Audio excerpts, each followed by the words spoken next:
Imagine living your life after 50 and feeling energized and excited about your future.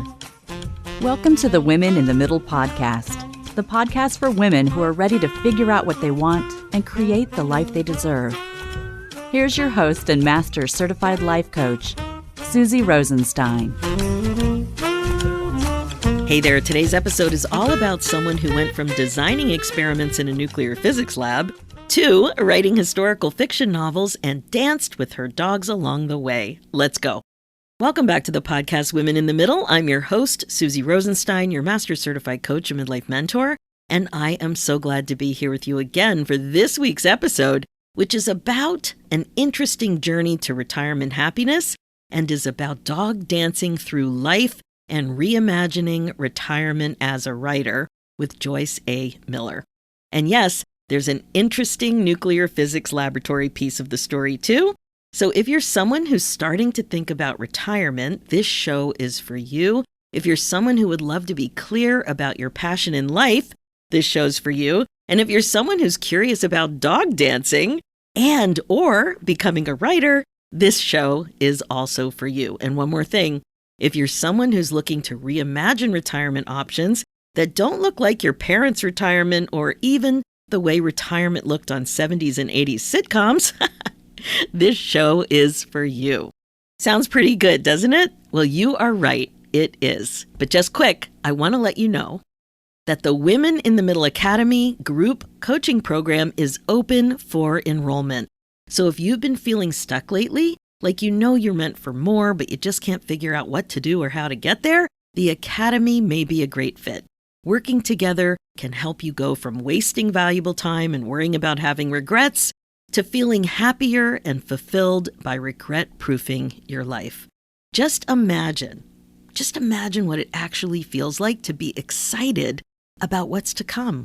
It's all possible with mindset coaching, using creative tools, joyful planning, a bit of confidence and courage in a supportive community of like-minded midlife gals. That's how we roll.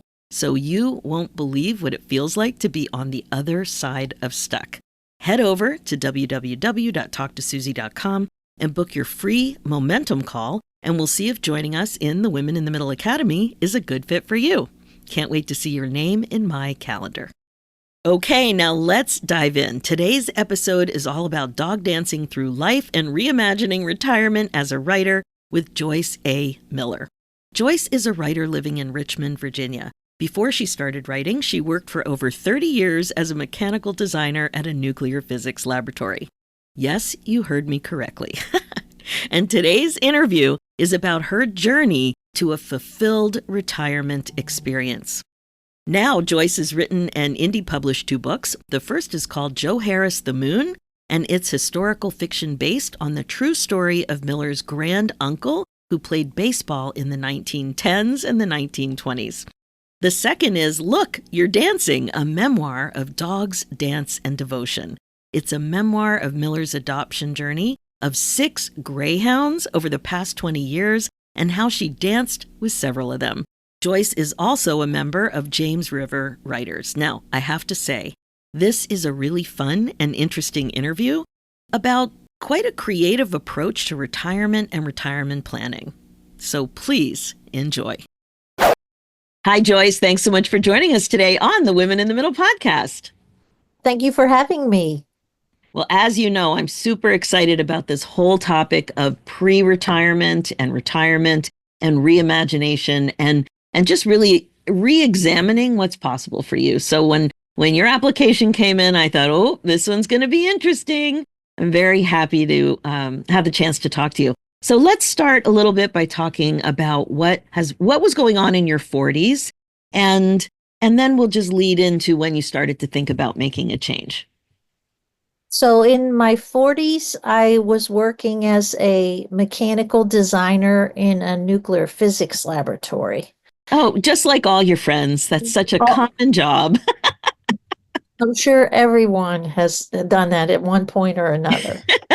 So I designed experiments. So we had in Newport News, Virginia, the laboratory is called Jefferson Lab, and it is one of the only facilities in the world where people can do the kind of physics that they do there. And it's basic research. And a lot of people come from, we have friends from all over the world who come there to do their experiments, and they would have to work with me and my team on how to get their experiments into the facility. So it was a very interesting job. Met a lot of people, a lot of lifelong friends. So I was, in my 40s, had two children that were adults by then and went off to college.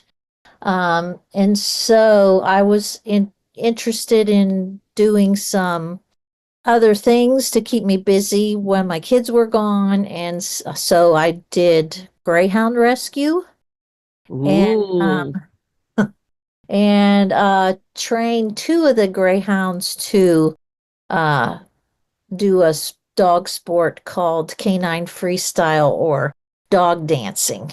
Oh my gosh. So this was your empty nest entertainment.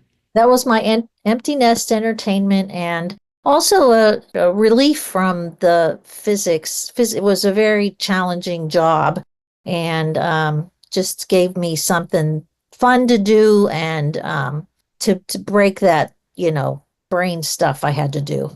Yeah, yeah. No, your brain was on fire. And then this was a chance to do very different kind of work and also to give back. I mean, you're involved with Yeah, rescue, and that's like a whole thing just on itself without all the dancing. yeah, and of course they don't always call it rescue. I guess we call it greyhound adoption. Hmm.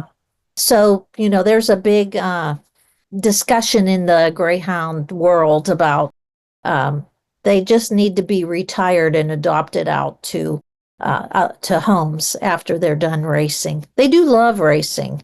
It's just, like everything else, there are good and bad people in every industry, and so sometimes the bad apples get more press than all the good ones who are out there, working with the dogs and training them and that kind of thing. So Now, why anyway, were you attracted to the greyhounds? so it started with the dog dancing. So I had a little lab mix that I started it with, but at the time, the AKC, the American Kennel Club, did not recognize mixed breeds for their dog sports, and so I was training this little mixed breed dog to do different things, fun things, and but I couldn't really do any competitions with her. And then she passed away, and I'm a big woman, and so I was started doing this dog dancing with her, and I thought I need kind of a bigger dog to work with me, and I thought that they looked such great physique, and they would just be such good looking dog dancers moving around the floor. So I looked into adopting one. And of course, at that time, which was way back when, I'm 65 now. So if you're talking about when I was in my 40s, they were euthanizing thousands of them after they were done racing. Oh And my. so I thought, okay, well, I can help out a dog and I can train it to do this, not even thinking how hard it would be to train a greyhound to do the things you needed to do the dog dancing. Well, dog dancing is very different than running at the speed of sound. Yes, it is.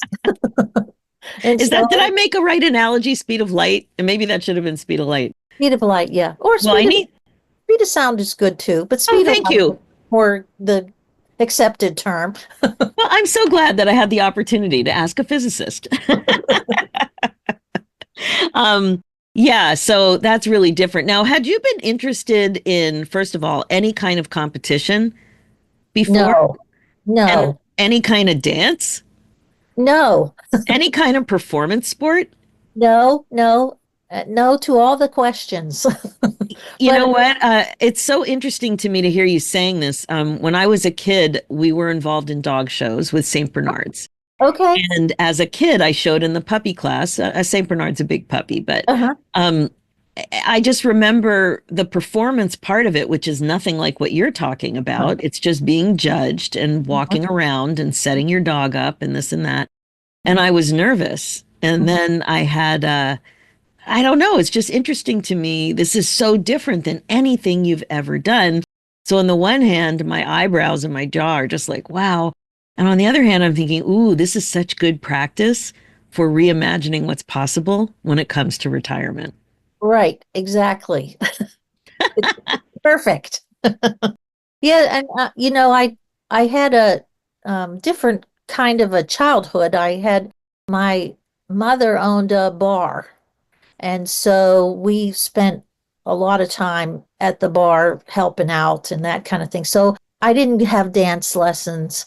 I didn't do music. I didn't. We went to school and then we went and helped at the bar. And so in a way, this was fulfilling something from that I guess I didn't get to do in my childhood, and nervous, very nervous about, like you said, being judged and going in the competition ring and that kind of thing. So then I decided I need to take a people dance class so that I can learn to be a better dog dancer. So I signed up for a tap dancing class when I turned 50. I also did tap dancing in my 50s. So fun. Never having taken a dance class ever. Wow. And I just fell in love with tap dancing too. I loved making the noise. I made some of my best friends now are from that dance class that I took when I turned 50.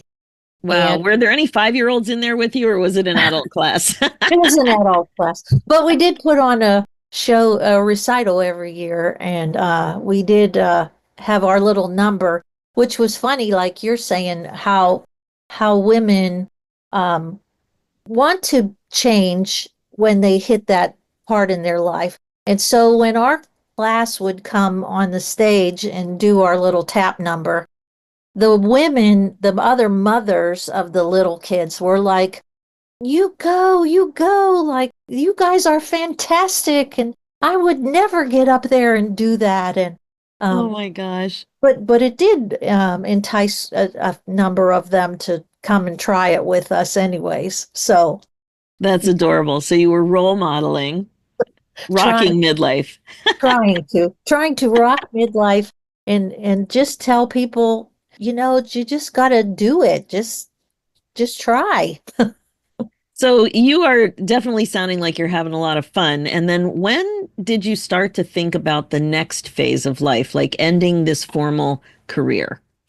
Um, so, so again, the career was very challenging, and we had so my husband worked at the physics laboratory also, and that's where we met. And we had a number of experiments to design and install. Very, very challenging. Probably one of the, well, I won't say one of the most because all of it was challenging, but, um, and at the end, it seemed like they were asking more than we could do. Hmm. And so, another fortunate thing was that we belonged to a retirement program that was part of the lab, but also part of the university system in the US. So we had been, putting money into it from the time we started working. And so one day we went to our retirement advisor and asked her, when do you think we can retire? And my husband's 6 years older than me. And so at that time I was 60, and she said, you can retire whenever you want. She said, you're okay. And as far well, from what we can tell from looking at your numbers, you can retire whenever you want. And so, Wow. What was that like for you to hear? oh, it was just like weight lifted off my shoulders. Like it Were you was, thinking you were going to have to continue to work? yes. Ah, And I also thought that she would say that my husband could retire, but I couldn't Mm, because he was older than me. And I also thought that I toyed with the thought of remaining at the lab even though he was gone. But again, I worked in a man's field, and because my husband worked there and I worked there, and we did very similar jobs, I knew what money he made and what money I made, which was 80% of what he made. And oh, and so I went back to our management and I said, you know, I would stay if you would give me his job and his money. And they said, oh, well, we can't do that. And I said, well, okay, then I guess I'm not going to stay. And I knew then that I didn't have to stay. And so, um, which it would have been really hard to stay after knowing I could leave and also knowing what was coming with right. these experiments that we were trying to get ready to run. So, So, do you think that if you would have been 40 and you knew what was coming, the difficulty of your work, mhm. do you think you would have considered other options, or it just would have been part of what you do? I think I would have considered other options. I also look back on it and wish that I had a mentor Mm. or a coach at that time that would have told me, that you need to do this or you need to go on this. Because I just kind of went on automatic and Hmm. I was good at my job and and they relied on me very heavily. And I just kind of, I worked hard. I went in every day, worked hard, and, was again satisfactorily rewarded for it. I mean, Yeah, I made good money. I had good benefits and vacation and things like that. Love the people that I yeah. worked with. But I guess what I'm hearing though is that yeah, things look good on paper. You're a hard worker, bee, yeah, and your husband was there, and you met the great people, and everything was going along tickety boo. And then what happens to so many of us is that autopilot functioning, where you're just not pausing to think, well, am I having fun? yeah. Am I satisfied that I won't be trying anything new until this phase is over? Like, is it all about retirement to have the opportunity to change? We just don't think, like, we're so disconnected typically from what it is that we want, being so dutiful and responsible and all of that stuff. So the way you're rolling out your story, it's such a beautiful thing. Now, do you think when I got laid off, Uh, I was 50. uh, It was that year, and I had never given my pension any thought.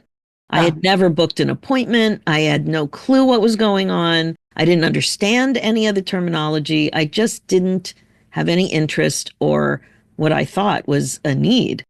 And then I get laid off, big surprise. And I uh, had to start thinking about it and making decisions. And I was kind of floored and I felt a little embarrassed that at 50, I didn't know a thing. My ignorance was huge. So do you think you would have booked that appointment with your financial person if you weren't aggravated or a little uncertain about pursuing, I, I, continuing on? I think not. I think Hmm. if it had, I think I would have just kept going. I just would have kept going. Right. So And you didn't even, can you imagine not knowing that that golden opportunity was waiting for you? no, right? When we went in and she said that, it was just like, wow. And like you're saying, you're embarrassed, right? You're I embarrassed was. because Yeah. you think, why didn't I check into this before? Why didn't I look at how much money I was accruing? Why didn't I think this was even a possibility? What do And you now think the main reason for that was? like I said, I just think, I was rolling along. I was, Yeah. relatively happy. I had these things I did on the side that kept me busy, the dogs and the dancing and I was okay with it and I just kept doing it. Yeah, we're just so not used to dreaming. Yeah, exactly. We're just Exactly. so not good at that at our age when we're born, like where we came from in the 70s and Yes. all of that stuff. It's just so different. Okay, so now you've got the good news. How much notice did you give? A month. We gave a month's notice, and then that was hard too. Not just turning over all the work, but all the relationships that you Yeah. have at your that I was there for 31 years, and we actually, when I went there, there was just some woods and a couple construction trailers, and we built that whole facility. And one of the very first things I designed was a cryogenic target system that exceeded expectations and went above and beyond. And so there were a lot of, those kinds of uh, accolades that then you're not going to have anymore, right? Once you give all that up. Well, you'll have different accolades, Well, but you won't hopefully, have, yeah, hopefully, whether or not you're going to be able to weave the word cryogenic in any conversation. In now, I'm not so sure, but let's talk about that for a second because I was just laughing to myself here. You're now a writer of historical fiction. yes. There is no cryogenics. There, Not, like, is no, there? Am I wrong? no. You're right. You're right.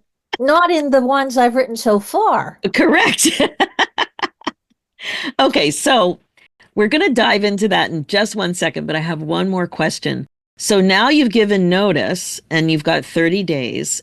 Had you, did you start to imagine what life on the other side was going to be like at that time, or it was just too busy making the transition? Yeah, no, I didn't. I didn't know. I didn't imagine at all. I had no plans. It happened pretty, kind of suddenly, and we didn't move. I knew we were going to move. So we lived in Hampton, Virginia, which is near the Chesapeake Bay. We had like a little waterfront property, but my kids had moved to Richmond, which is the capital of the state, and it's in the center of the state. And so I wanted to move to be closer to them.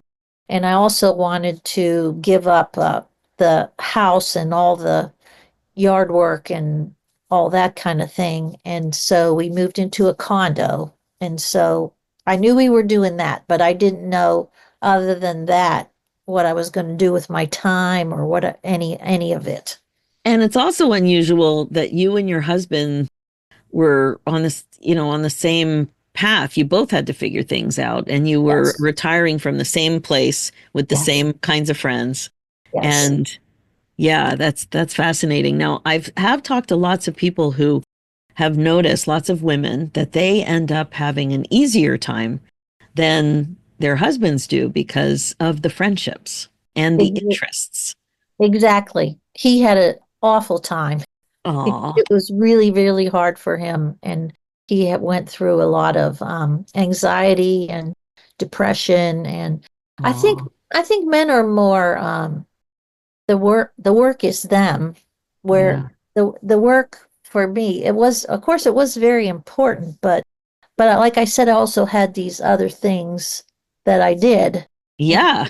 he and he didn't. I mean, he golfed on the labs golf league, but he didn't really have a lot of friends outside of work, and so it was harder, much harder for him than for me. Yeah, it's a pretty common story. I mean, I know that there's always exceptions, but it's just very interesting that your situation was so similar. Uh-huh. Um, and the dog dancing is very different than golf. I mean, oh my gosh. No, the dogs, that's also a group of people that all, and a lot of the Greyhound adopters were in Richmond. So when we moved to Richmond, I had all the Greyhound people were friends of mine. And then I had the dance people. And so I just had a lot of support, I guess, that he didn't have. Yeah, that's interesting. Well, I'm glad you had that.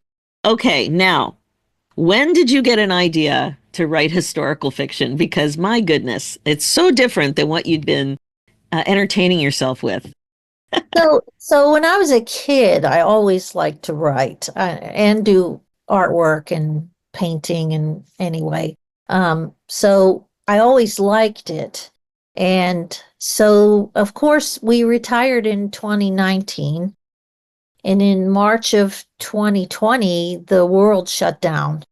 And so there we were in our little condo with nothing to do and nowhere to go. And so I went online and there were like lots of free courses. And I thought, well, I always liked to write when I was a kid. Like, let me just take one of these free little, you know, like write an outline. And so that's basically how it started. So I took a class with a coach, and she said, started out like writing your outline. Okay, so I had this grand uncle who played baseball, and so I just kind of picked that because it seemed easy to me. That Okay, I can't imagine that. You're hilarious with what you think is easy. so my cousin had done the research on my granduncle for like our ancestry kind of things and when we had family reunions. So he played baseball in the 1910s, 1920s, and his life really was stranger than fiction in many ways. He started out working in a coal mine, got seen by some scouts. Then he went to play in Cleveland. So this was all in Pittsburgh. I grew up in Pittsburgh. Went to play for Cleveland. Then World War One happened, and then they sent him off to what he thought, I think, was they were gonna entertain the troops by playing baseball, but of course that didn't happen. They ended up having to fight. And then he got injured. They didn't think he was going to be able to come back and play baseball, but he did. And he ended up playing in the World Series against Babe Ruth and Lou Gehrig. What? Yes. So this story wrote like, how could you? That is easy, you see? Wow. And so he had already done all this research. And then I had this writing coach who was saying, oh, that's a great idea for a story. Like, let's put it in the outline. And so then we outlined it, and then then it was still the pandemic. So she did another online thing that was called Book in 90. And she said, now you're going to take that idea from your outline and you're going to take 90 days and you're going to start writing. And she had like a whole coaching thing of how many words we would write a day. And so I just fell right into it. And at the end of 90, I had a rough draft. And then I hired her to be my writing coach for the rest of the year. And she walked me through how to publish it and get the cover work done and do all those kinds of things. And by December 2020, I was holding the book in my hand. Wow. Wow. It's another story about COVID being Yes. such a weird, dangerous, scary, unusual time of life. And it was also filled with so much possibility for people. Much opportunities. Yeah. And Wow. and again, I loved having a coach, which also made me think, like you were saying earlier, about I wish I would have had this, not her exactly, but someone that would have said to me back in the day, you should be doing XYZ, that like I've been there and you should do this when you're 42 and you should do this when you're 45. I mean, it wasn't the exact same, but you know what I'm saying, like Oh, I totally know because I'm a midlife coach and that's what I yeah, help people do is figure it out. But I don't tell them what to do, but I can ask great questions to help yes, them figure out what it is that they want to do, to find some of the stuff that you did find, yes, but you just hadn't considered Uh, No. where's retirement going to fit in, and what about this passion for writing? I do a whole exercise that has you looking for moments of joy when Yeah. you throughout your life. Not Yes. like if you were to write your story, a lot of us start with, oh, well, this hard thing happened and my parents got divorced and I had to leave my best friend when we moved. And like we tend to frame and tell our story by what was difficult. But I ask Yes. clients to look for moments of joy and then see what you can learn from those moments of joy. So that little tiny whisper of a memory that you used to like to write Yes. was untapped. It Was was untapped. untapped Yeah. all Yeah. those years. Yeah, well, it's brilliant. It's so much fun to work with a coach. Like you're just lighting up I as you were talking about your experience. Sorry, I keep hitting my microphone. As a listener, if you're hearing that, I'm sorry. I'm flailing about over here. But yeah, you're lighting up about the experience. All of a sudden, you're not alone. You have some mentorship, some guidance, somebody to bounce your ideas off of. I mean, it's great. You move forward. You go from stuck to growing forward, which is exactly. very exciting. Exactly. And I would have never I would have never written that book if it hadn't been for her. So, Wow, there you go. Now, what was it like for you to finish the book and get it in the mail the first time? it was really well, I'll say it's a double-edged sword because it Oh, was really exciting, but at the same time, um, you're nervous. Like now people are going to read it and people are going to make judgments and that kind of thing. So it was kind of a double-edged sword, but it was really exciting to see it for the first time. and now that it's been out for a little bit, what's it like for you to see your it's on Amazon, your Amazon page and hear people talking about the book? It's been great. It's been wonderful, and it also was nominated for an award through the Society for American Baseball Research. And Wow. yeah, and Did you they ever imagine that? well, and I have to always make the disclaimer, I'm not a baseball person. I mean, I can watch a game and but I don't, I'm not that's not my whole thing in life. It just was the story. The story was great to me. So Yeah. I like telling the story.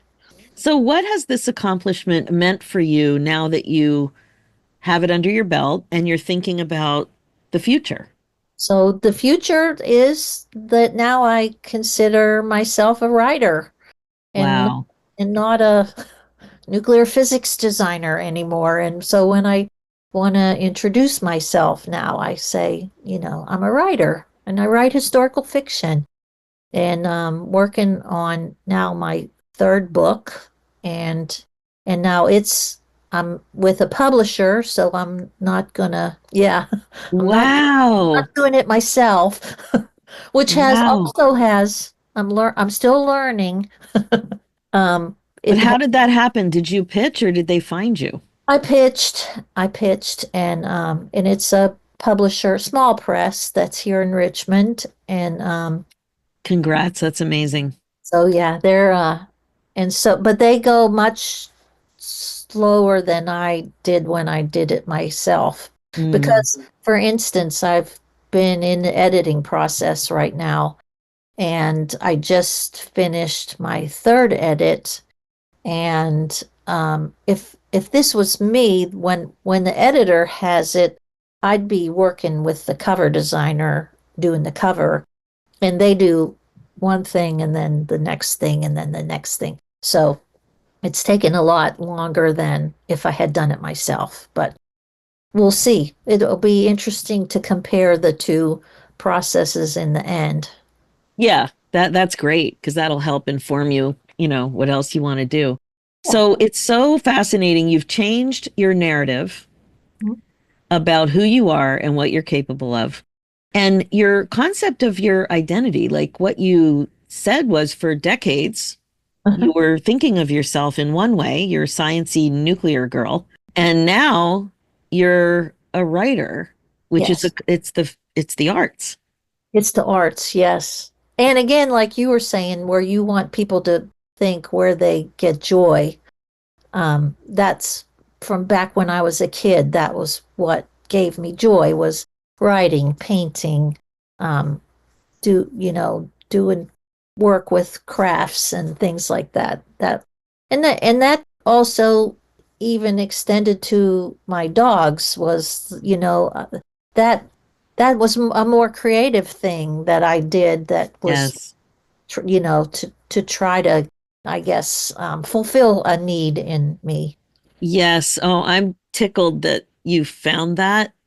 I also have realized how important creativity is for me. And it started out when I was 12 and I did calligraphy. And I was always fascinated with ink and papers Huh.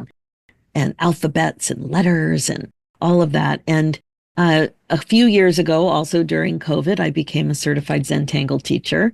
And Okay, Zentangle's mindful doodling sounds like you know what it is. I do. And I've incorporated it into my group coaching program, the Women in the Middle Happiness Academy, because I feel so strongly about its power when it comes to present moment functioning. Yes. And it's just so joyful, and the feedback has been great. And I just needed more fulfillment. And I have made sure that I'm doing things online and I'm buying good supplies and I'm exploring with watercolor and I'm doing all Oh, kinds of great. stuff now, having a great time. Great. It's Yeah, so it, fun. it, it is good if you can, I guess, uh, interweave the things. So my next book, this one that I'm working on now, is about a woman artist.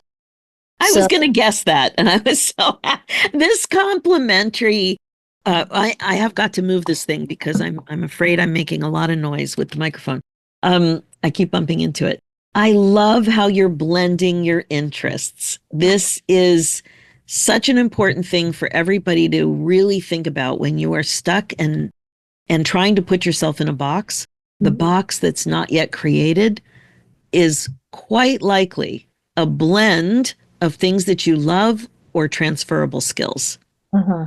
right? Yeah, So for you to have the creative insight to blend more, now it's more about what you're interested in, what stories exactly. you're interested in telling and being fascinated with. And that's a beautiful evolution. So what's she up to, this woman? So I told you I live in Central Virginia, but I grew up in Pittsburgh. So I'm lots of times driving back and forth if I'm going to meet family or stuff. So there's a brown sign on the highway, those kind of for attractions, and it said Gary Melcher's home and studio. And I was thinking, who is Gary Melchers? I've never heard of Gary Melchers. And I thought it was like some Civil War person because Virginia's real big with Civil War battlefields and all that kind of stuff, historical sites. And so, but curiosity got the better of me and I stopped one day. And he was an artist, a very famous artist in the from 1900 up to 1930s, same time period as my granduncle Joe Harris. And so I thought, okay, so I took the tour of the little house. And when I toured the house, um, his paintings were all in their studio, but in the house there were six paintings that had been done by his wife. Oh, So I was intrigued. as am I. They were very technically proficient paintings, very nice paintings. I would say rivaled his. Now he had hundreds of paintings because he was very prolific throughout his life. He painted Teddy Roosevelt. He painted Mark Twain. The Teddy Roosevelt portraits in the Smithsonian. I mean, he was really famous. But then there's her, and her name's Corinne. So I went to the gift shop and I said, "Is there a book about him?" They said no. I said, "Is there a book about her?" No, no book. And I was like, "Okay, that's my next book." I love that you followed your intuition and that you stopped. See, this I is know. the opposite of autopilot. You are no longer on autopilot. Back in the day, you would have never stopped. Exactly. I wouldn't have. So, curiosity for the win, my friend. Curiosity is everything. Yes, exactly. exactly. And you have to feed it when you can't just sit in the house and do crossword puzzles when you're retired. Exactly. You need more data. I'm always telling this to clients. You need more data because data is something new that you get to interpret. And Yes. your interpretation might surprise you. You might love it and lean in and want to learn more like you did. Or Uh-huh. you might say, ugh, that's not for me. I'm glad I tried it. I'm glad I clicked on it. I'm glad I watched a documentary. But I don't need to know anything else about that. But you need to Exactly. know that. You can't just sit at home and not get new inputs. Yeah. Look, you're doing a little science experiment right there. Exactly. I love it. So tell us, how can we get a hold of your work? What's your website? I'm sure people are going to want to know more. So yes, my website is www.joyceamiller.com. And there are links to the books on there. And the new one should be out in the summer 2025. So we're looking May, June probably. Yeah, so thanks for dating that because, these podcast episodes, once they're out there, they're out there. So you might be listening and it's already out if it's in the future, or Mhm. you might have it on your list and need to put it in your calendar because you don't want to miss it.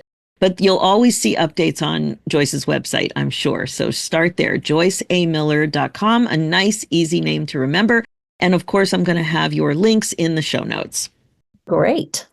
So, if you could give us 3 points that you want to emphasize when people are stuck and don't know what they want to do, or they look at retirement and maybe they feel negative about it instead of positive and open about what's possible. So one thing is I would say try to find a coach or a mentor. That's one. Two is just show up. I think 90% of doing anything is just showing up and try it and see if it's for you or not. And what would be the third one? Hug your dog. I love that one. And maybe now I'm motivated to watch more dog dancing, and I'm sure you can find lots of that on YouTube. Oh, you just yeah, put that in canine freestyle or dog dancing and you'll find more videos than you know what to do with. Oh, that's super fun. Joyce, it has been a pleasure talking to you. You have really, I think, because we drilled down the way we did, your thought process to turn yourself and become a woman who is an artistic creator versus a scientific physicist, very locked down in the scientific method, part of a big, giant science institution, making really high level contribution. It's a very different kind of contribution that you're making now, equally worthy, very, very different. And you challenged yourself and you were open. And I think that's really the key to being fulfilled in your next chapter. Thank you, and I agree. Amazing. Thanks so much for joining us today. It was I just loved meeting you and I wish you all the best. Thank you. Thank you. Okay, that's it for this episode. Such an interesting journey, isn't it? I love how Joyce's career started with such intensity as a mechanical designer in a nuclear physics lab, and then it pivoted to things where she had way more fun. Like, really, aren't you fascinated with dog dancing now? And writing. My goodness, so many midlife gals are curious about becoming a writer later in life. So I just knew that you would, really connect with this episode. There's so many clues here in Joyce's story about her passion throughout her life, including her childhood. So please take that to heart. I've done many episodes about finding and connecting to your passion. One you may want to listen to is episode 343, Finding Midlife Purpose and Passion from Your Childhood Claim to Fame. So good, right? And if you'd like a free download to help you find your passion with clues from your childhood, head over to www.susierosenstein.com/Passion Project 50. Now, I've also interviewed lots of amazing midlife gals who are working on or have figured out this journey too. You can search for them on my website, and I'll also put those episodes in the show notes. I have to say, this is also why so many women reach out to me. Helping you find your passion is also my passion. And I think it's a bit of a superpower for me. If you want some help in this area, either private or group coaching, like in the academy, please reach out. Let's do something about it. You can book your free, no obligation momentum call at www.talktosusie.com. Okay, now let's wrap things up. Remember, if you are not intentional with stuff like this, time will just fly by and you're highly likely to have regrets. I can totally help you stop living like time doesn't matter, because it does. My focus as your regret-proof your life midlife coach is to help you waste less valuable time and get on with the good stuff. Remember, being the queen of your brain domain is the best way to be. My friend, it is time to stop waiting for the right moment and start creating the excitement, joy, and fulfillment that you crave. It really is. Now, for show notes and links, go to www.susierosenstein.com and click on the podcast tab and look for episode 425. You'll also see a link there for my other show, The Women in the Middle Entrepreneurs, which is all about the reality of running your business when you're a midlife gal. It's also on iTunes, Spotify, and all the places. Let's do this, ladies. It's time for you to put yourself first, one thought at a time. Thanks so much for listening, and I'll talk to you next week.